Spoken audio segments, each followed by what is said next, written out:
Hey everyone and welcome back to my channel. New patch notes have just landed, so let's take a look at what's in store. Brace yourself for the eve of unmaking.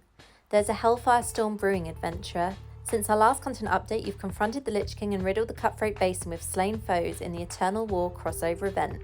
This content update introduces the Eve of Unmaking limited time event, balance changes for certain classes, and more.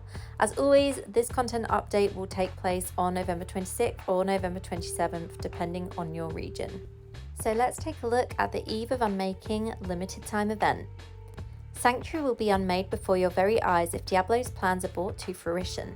Cut down his Hellspawn in new limited time event to buy yourself and Sanctuary's Denzians a moment of reprieve. Those level 30 and higher can earn rewards by completing daily tasks and logging in on the 2nd, 4th and 8th days of the event. Plus they'll also receive 100% bonus experience gained from Battle Pass levels. So those are the bonuses for this event. This will obviously be in the events tab and it will look something like this, so similar to other events that we've seen in game previously. Winds of Fortune limited time event is also making a return, so this will be available from December 6th at 3 AM server time until December 12th at 2:59 server time. While Winds of Fortune is live, activate your 24-hour buff to receive this duplicate effect. Once activated, the buff's duration is in real time and will end 24 hours after it's been initiated. If you have not activated the buff within 24 hours of the event ending, it will be enabled automatically. Any rewards not claimed before the end of the event will be auto-claimed on the next login. During Winds of Fortune, a 4-player party normal gem bonus drop will be doubled and unaffected by the daily cap, and only the first 12 common gems of the day will be tradable.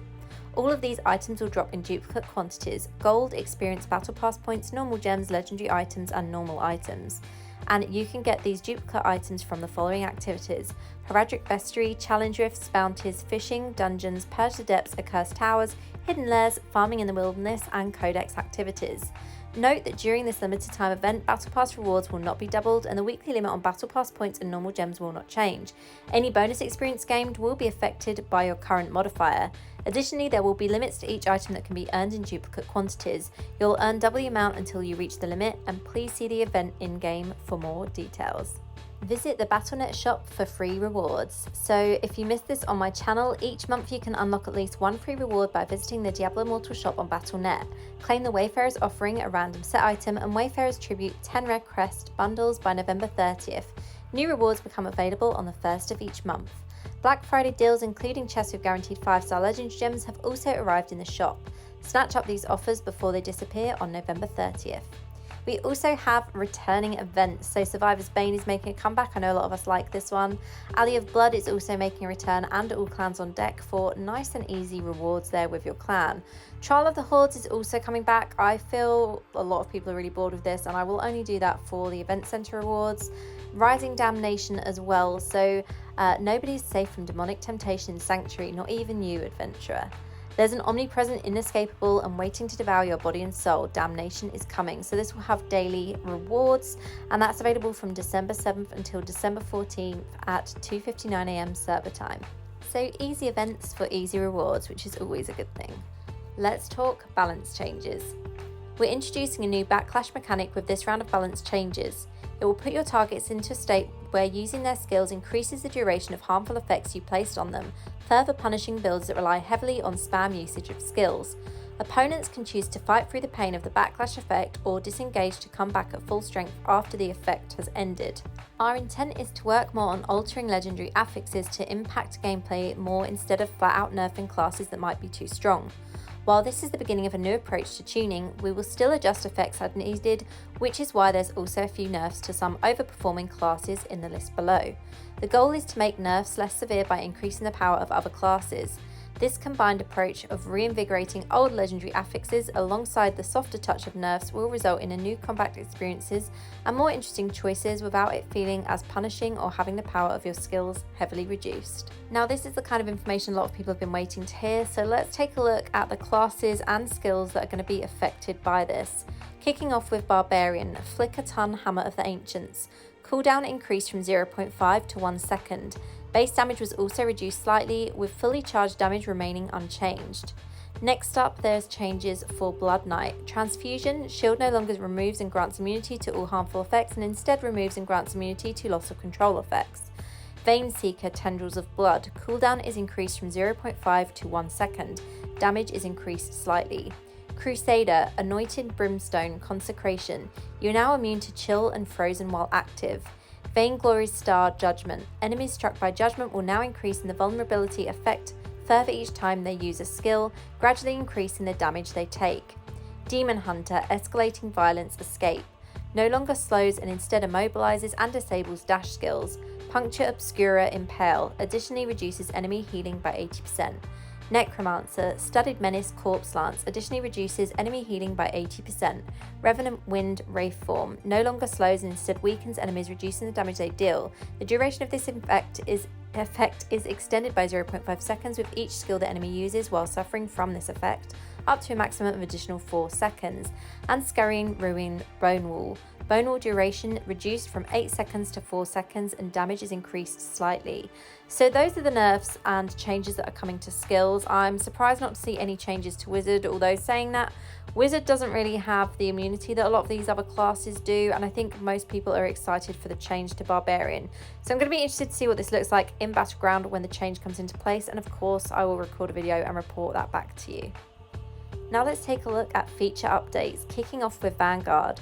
Remain steadfast in the face of amplified challenges and rewards new to Vanguard.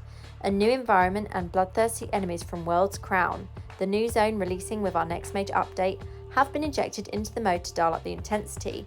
3 new Elite Crew bosses have also found their way into Vanguard. Complete the Herculean task of besting these Titans of Hell to earn 3 new weapons infused with Elite Crew boss affixes. Call upon your allies to team up and overcome a fight suited for the most seasoned Vanguard enjoyers, and should you prevail, your name will be etched into the new Vanguard leaderboard for all of Sanctuary to envy. So this is a little snapshot of what the new Vanguard challenge will look like, which I think a lot of us are excited for as it's been stale for some time. So looking at the other feature updates, zone side quests you have not yet completed will now appear first when speaking to take the Adventure Seeker in West March. Exploration tasks in zones should be easier to complete now. Trial of the Hordes. Matchmaking queues for Trial of the Hordes have been optimised to prioritise quicker match times. New combat settings. The displaying of visual effects in different environments such as the wilderness or PvP activities can now be hidden using a new option in the settings menu. Additionally, an option to have channeled skills follow your mouse cursor on PC have been added to the settings menu. Clan leaders and officers can now view the history of personnel changes made via the new clan roster feature. Normal gems from hidden lairs. The number of normal gems you've acquired can be viewed in the bonus interface when inside a hidden lair. Mornskull Legendary Gem. During the Eternal War crossover event, many of you have used Lich King's power to eviscerate your foes with icy prejudice by the way of Mornskull Legendary Gem. Utilise the Mornskull Legendary Gems you receive from Elder Rifts, shop bundles, or through crafting at the Apprentice Jeweler to upgrade your gems rank as much as possible during the event. Once this Eternal War event concludes, you will only be able to upgrade this legendary gem at an Apprentice Jeweler using Telluric Pearls, so make the most of the event while you can. Now, a lot of people had asked questions on Mornskull. We were not entirely sure, us as creators, we weren't entirely sure what changes were going to happen with that, how you were going to be able to upgrade it, how you're going to be able to obtain the gem. And obviously now it's been confirmed we will have to use Telluric Pearls for this. Now, personally, I'm hoping if that is the case, or as that is the case, that we won't have to use as many pearls as we do for 5-star gems, because I certainly would not want to use 40 Telluric Pearls for a 2-star gem. And I personally as well am still undecided on Mornskull and whether or not I want to actually use that gem in my build, because 1, I don't know which gem I would replace, and 2, I just don't really see it as too beneficial for Wizard in PvP, and generally I'm more interested in having strong gems for my PvP builds. That's just my take on it, but let me know your thoughts in the comments. Other than that, we have some bug fixes coming along, so we'll see what that looks like once it's in game as well. And that is it from me today. I hope you've enjoyed listening or watching to this video. Let me know what changes you're most excited for in the comments below, and as always, thank you so much for watching. I'll catch you in the next one.